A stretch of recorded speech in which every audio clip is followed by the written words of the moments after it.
What's up, everyone? Welcome back to another review. And this time we're taking a look at Ash vs. Evil Dead Season 3. This is the third and, unfortunate, the final season of Ash vs. Evil Dead. Now, I am of two feelings about the third and final season of Ash vs. the Evil Dead. On one hand, I like this season. On the other hand, it has things that I am just not too crazy about. So I'm going to cover the things that I thought were really, really good, and I'm going to cover the things that I thought had potential, but overall just didn't hit the mark with me. So, things that I did enjoy. I like the whole idea of Ash being revered as the hero of Elk Grove to the point where he takes over his father's hardware store and pretty much has adopted the name Ashy Slashy for a marketing campaign. I thought that entire thing was utterly hilarious, and I like the fact that Ash is assimilating into a somewhat normal life. He owns the hardware store. Pablo, he has a fish and chips taco truck. Uh, and Kelly, she's pretty much a bouncer at a bar. Now that evil has been vanquished, they're living kind of normal lives. And I like that. I like seeing Pablo, Kelly, and Ash have some semblance of a normal life without having to take on deadites and demons. On the other hand, you have evil Ruby, who is pretty much planning something really, really big. And that is to bring forth this enchantress named Kaya and to absorb a lot of power to take on this force called the Dark Ones. And the Dark Ones are pretty much the looming threat of season 3. And I'm going to say this: I like the Ruby character. I like Lucy Lawless. In the first two seasons, I thought she was fantastic, and I really legitimately thought that season 2 was pretty much, preparing her to take over the role of as the leader of the Ghost Beaters. Instead, they killed her off, and now we're stuck with Evil Ruby. And I'm just gonna say it: I do not like Evil Ruby whatsoever. I don't like it. I cannot. I don't hate it in the sense that I think it's ridiculously stupid. I don't like it because I think it's a downgrade for where the Ruby character was growing into. Instead, the show decided to do a 180 and just make her pure evil. I didn't like that, and in this season, I just didn't care for it, and a lot of things revolve around Evil Ruby, and because I'm just not a fan of the Evil Ruby, story, none of these things land for me. Like the whole idea of Ash having a daughter. Listen, on paper, it's cool that he has an offspring. Personally speaking, if you're going to go down the daughter route, I would have done it with Kelly instead of this girl named Brandy, who she's okay, but I think she could be a little too dumb for my taste. Meaning, oh, listen, you know the stories of your father named Ash. The town of Elk Grove was under attack by a guy named Ball. And how just believe the guy, for God's sakes. It's just a lot of whatever between those two. I mean, I'm not taking anything away from the actress who played Brandy. She did her best, and this season does have some really good, legitimate bonding moments between Ash and Brandy that where they got a chance to sell the relationship, and I like it a lot. But I would have gave the whole daughter angle to Kelly because I think Kelly, number one, the actress who played Kelly really came into her own last season, and I thought she was good in this season. I think Kelly in season 3 got the short end of the stick because she doesn't really do much, unfortunately, because they pretty much gave all the good stuff to Brandy, and I didn't really like that. Kelly, she gets into this go nowhere relationship with this character called Dalton, who is a member of the Knights of Sumerian.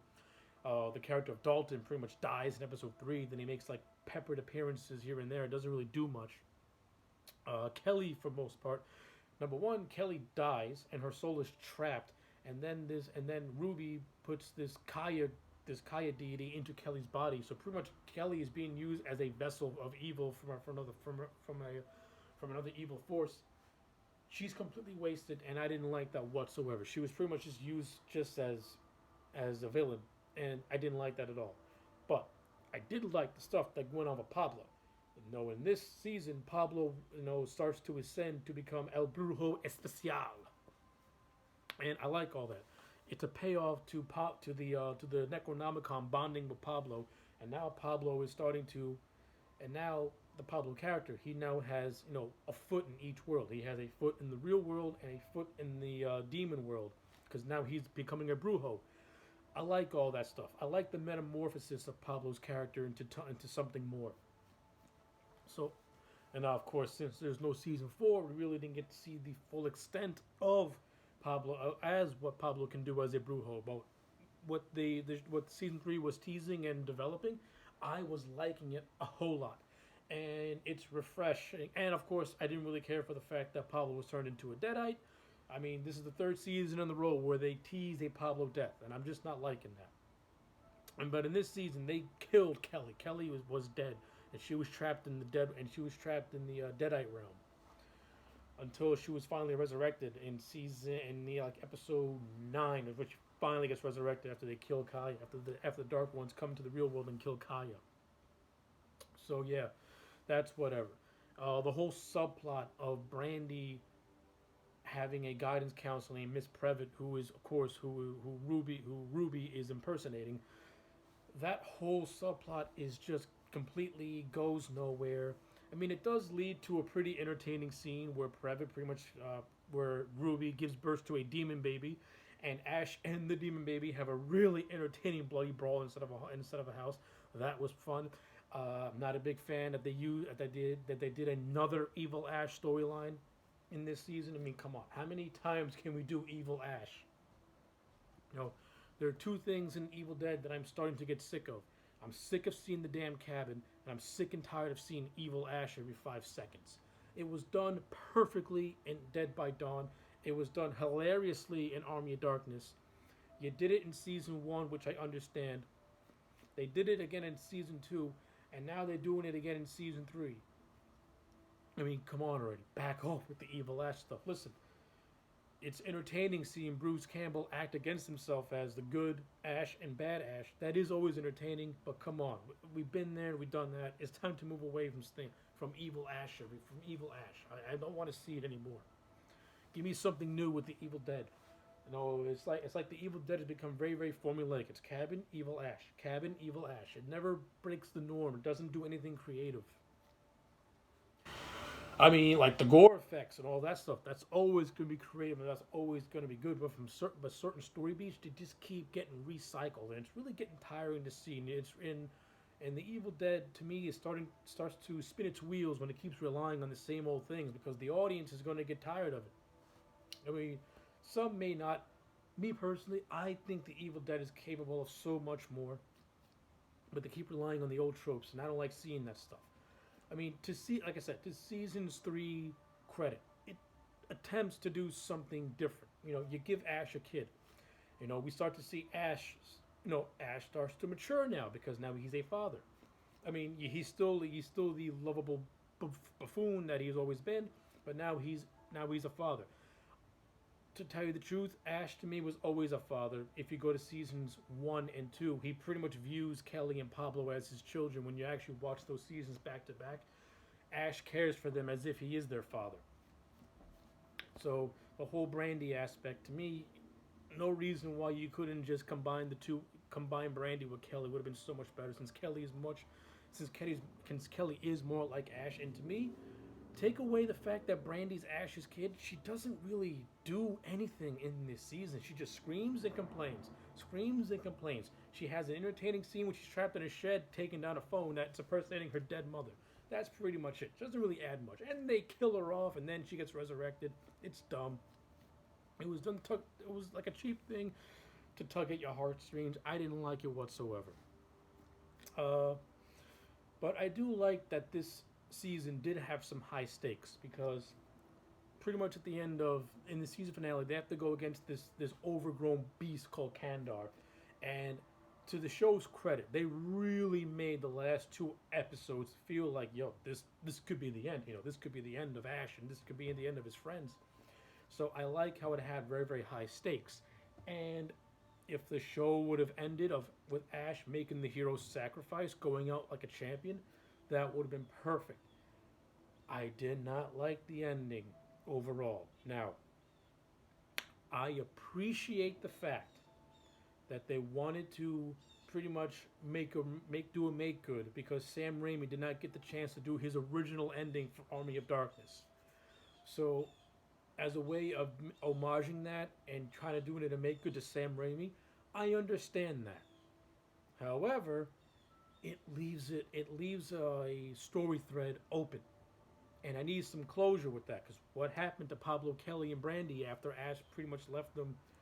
After pretty much Ash sacrificed himself to take down the big demon Kandor, what happened to those three? We will never know unless a comic book adaptation happens and we just get some closure. I understand some people like it because it pays homage to the Army of Darkness, but me personally, I'm of two minds about it. I like it because I like how Raimi was able to do and make good for what he originally wanted to do. On the other hand, I need to know what happened to Pablo, Kelly, and Brandy. Like, what happened? How does the storyline between them end? Because I'm not gonna buy the season finale of 3 as the end. It's too open ended. It's too much of a loose thread, and I don't care for it. I need some closure. Some other things about season 3. Season 2 spent this whole time developing a romance between this woman named Linda and Ash, and in season 3, Linda is nowhere to be found. It's as if she never existed, which kind of makes her character even more entirely pointless in season 2 because she's nowhere to be found in season 3. She's barely even referenced in season 3, to be honest with you. The humor in this season is good, though I think it goes a little bit too over the top. I mean, for God's sakes, Ash has a fight with Deadites while in a sperm bank. It's completely ridiculous and over the top. Uh, though I do like the character moments. Like I said, I do like the bonding between Ash and Brandy. That stuff was cool. The stuff with Pablo was cool. Kelly being killed off for most of the season and then being possessed, that was not cool. That was kind of a waste. The special effects score, always fantastic. And I consider season 3 to be an overall solid season. I mean, there's a lot more to talk about, but I'm pretty much going to stop it at there. So, yeah. To put it a close, I'm going to give season 3. I'm going to give season 3 a 7 out of 10. Yeah, I'm going to give it a 7 out of 10. I don't think it's as good as seasons 1 and 2. It has a lot of problems and things I didn't really care for, but it is an overall entertaining season. And if this is how Ash is going to go out, it's satisfactory and plays into his character. But yeah, those are my thoughts on the Evil Dead of Ash vs. Evil Dead Season 3. Let me know yours in the comment sections down below. Like the video and subscribe, and I will check you back next time for more.